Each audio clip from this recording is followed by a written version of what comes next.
So the people of Record Power Tools, they have sent me SC4 scroll chuck a while back.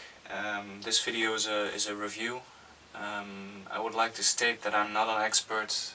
I'm not from England, so my English and my terminology might be wacky or off or sound a little bit funny. I'm at the moment rearranging my workshop or my shed. I got some new cabinets from my neighbor. These are archive cabinets, so I can lock everything behind closed doors. Saves me a lot of cleaning up of dust. And well, please let me know what you think about the video, and if you have any tips or advice or corrections, please feel free to leave them in the comments. Thank you very much. Enjoy watching, and look me up on Facebook on Corpus Woodworks or C4 Woodworks. See ya. The folks at Record Power were so kind to send me one of their SC4 scroll chucks to review. So this is unboxing, and let's see what we'll discover. I've unwrapped everything already to check if everything was there. Degreased it a little bit. Get some paper just in case.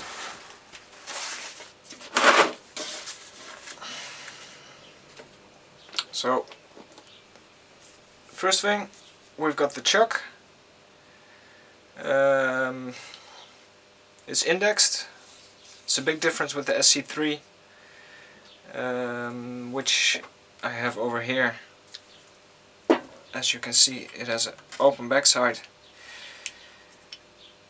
and it uses a drill key, or yeah, I call it a drill key, which fits in there like this. This one uses an Allen wrench or a hex key, closed system, closed bolts. You can check the runners, and they seem to be running just as smooth. So there's not too much grease in there, otherwise we would have needed to clean it. Yeah, indexing.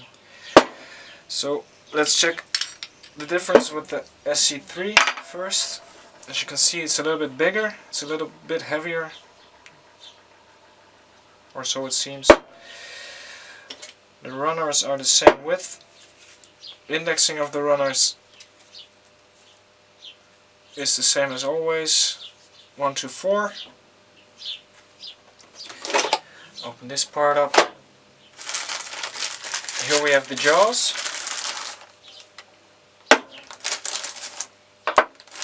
Which are the standard jaws that are coming free with the chuck. Also numbered 1 to 4. We have a complementary faceplate, which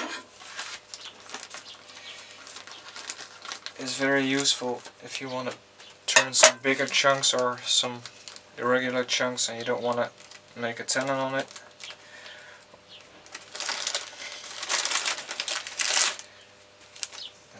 That's still a bit greasy.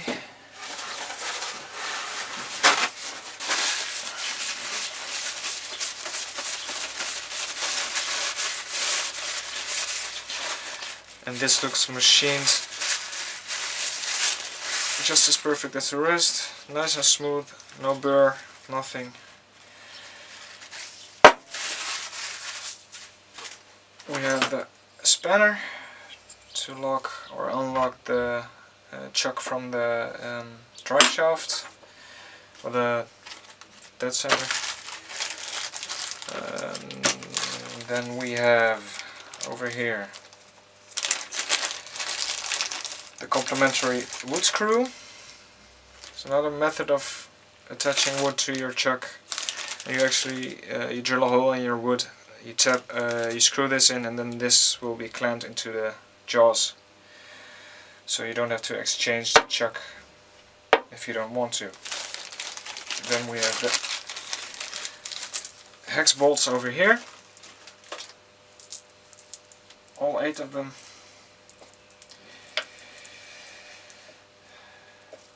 Again, I'm not an expert. If you hear me say anything strange, please leave a comment. Then I can improve my language and my skills as well. And these are the 2 hex keys that come along with it to do maintenance or check the attach the jaws to the chuck. And here we have some small accessories from the thread adapter. My lathe is fitted with a M33 by 3.5 thread, and that is not a standard threading for this chuck, so I received an adapter with it, and that's already attached, screwed in with the same small blind lock nut and a small leather to prevent damaging of the threads on the inside. Okay, yeah, let's attach the jaws. Let's see how we fare. We'll start at number 1. We need to check the jaws first, see if there's any burrs. Again, machined almost to perfection. There's a small burr here, but we'll see if it's interfering. Otherwise we can take a small piece of sandpaper and just clean that edge up. We start at number 1. We put in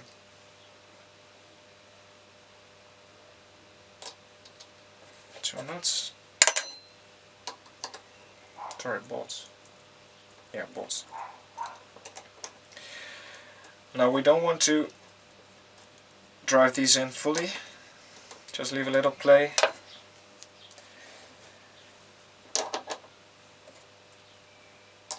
Which will come in useful in a short while. Record Power machines these chucks as one, or the jaws as one piece, and then afterwards they are split up. And that's why they are indexed. So whenever you exchange them or reattach them to a different chuck or whatever, you get the same alignment, perfect alignment, if you have to believe them, each time, so you don't get any out of center turnings or play in your chuck or in your jaws. So once we've turned these in, all about the same.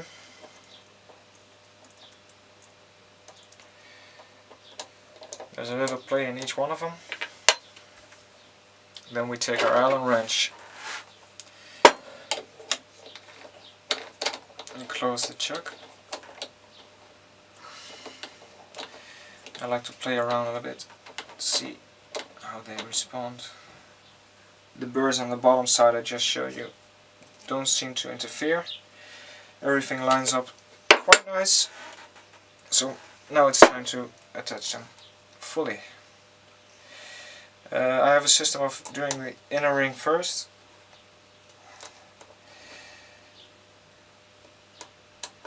Just tightening them. And then the outer ring. Just tightening them up. I hope you can understand me. I hope I don't speak too soft. Then I turn over the hex key to the short side so I can get the leverage I need to tighten them fully. Don't over tighten them, you just screw up your threading. Outer ring.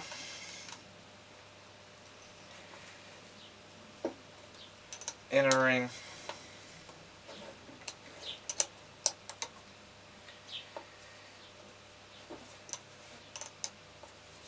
So that's all 4 of those. Put this away. Unlock.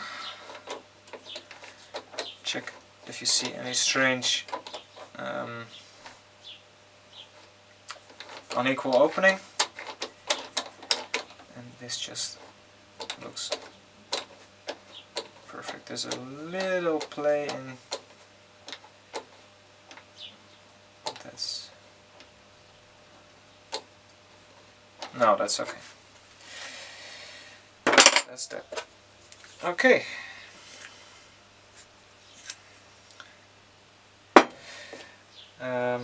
Yeah, we're gonna go over to the lathe and I'll see you in a minute.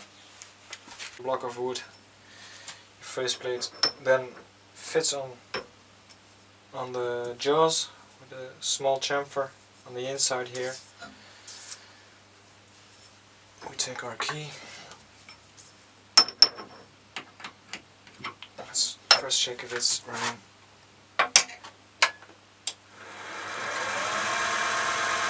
Starting in the lowest speed.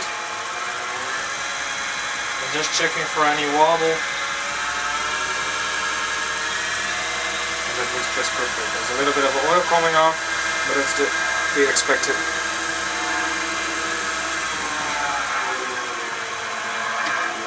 So that's okay.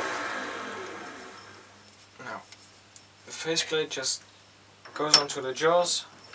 You take your Allen key and you just expand the jaws until you get a nice fit. Again, don't over tighten, just let them set.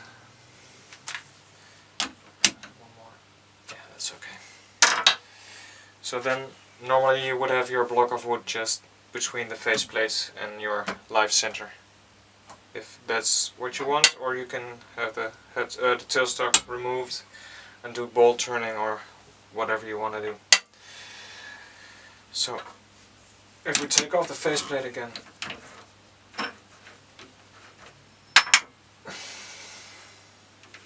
and we take the wood screw, they have flattened sides and they go into the divider lines, or onto the divider lines of the jaws. And just make sure that the shoulder of the wood screw is dead flat on the face of your jaws. Tighten it again, and then you have another way of attaching a piece of wood to your chuck without having to remove the chuck. That's that. Now to get some wood in there. A small piece of Wenge. Gonna get a line just in case for the tailstock or the live center.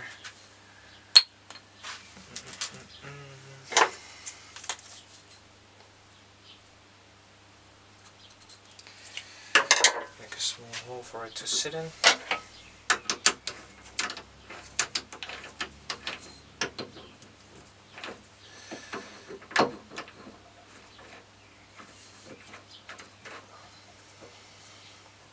Make sure this sits flat enough. I can tell my stock isn't exactly squared up. Just for demonstration purposes, it should be okay. Approach the wood with your tailstock, back it up, and then move in your live center until you hit your center mark. Tighten it up, not too much, not too little, just make sure that the wood is gripped firmly. Bring in the mandolin, Make sure it's running free.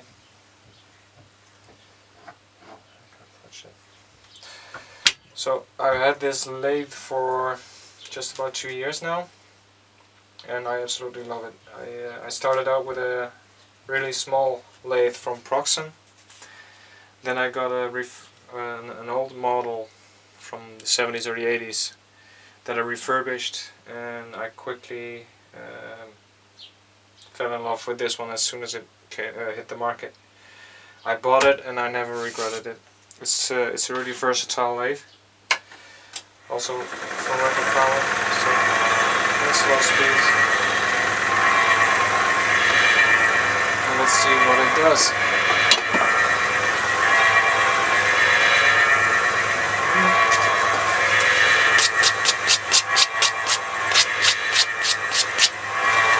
Just my way of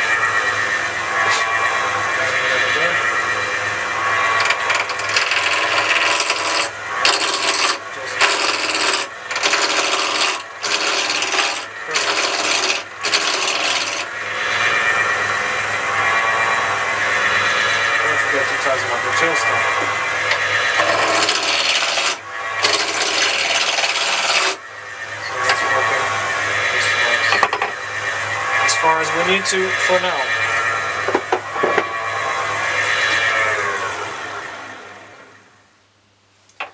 Everything is still gripped firmly.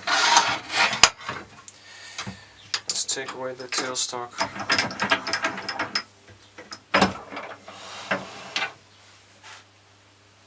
It's still firmly gripped, as is to be expected. Let's release this. Now, compared to, say, a Nova G3,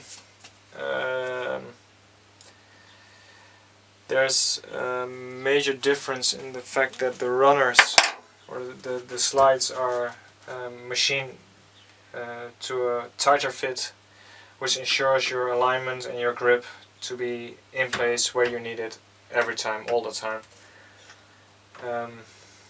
The tightening of the jaws, the mechanism in the back. Let's see if we can get the spanner in here.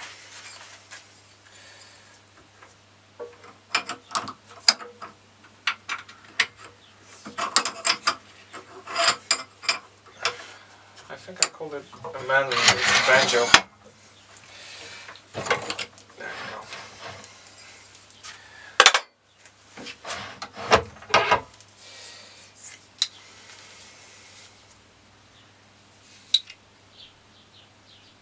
So yeah, this is my first time doing this, actually shooting a video and reviewing. So we'll see what the future brings. So I would like to give a big thank you to Record Power for giving me the opportunity to review their SC4 chuck. I really like it. It's a bit more sturdy than the SC3, and it gives me a lot more flexibility to, instead of exchanging the jaws every time, I can now just exchange chucks if needed. Which saves a lot of time and effort. I also would like to thank Gerrit Klaassen from the Just Sawdust channel. I did him a small favor as a friend, a fellow woodworker, and in return he gave me this big pile of eucalyptus wood from his area in Portugal, and he put in some really nice acrylics with the package.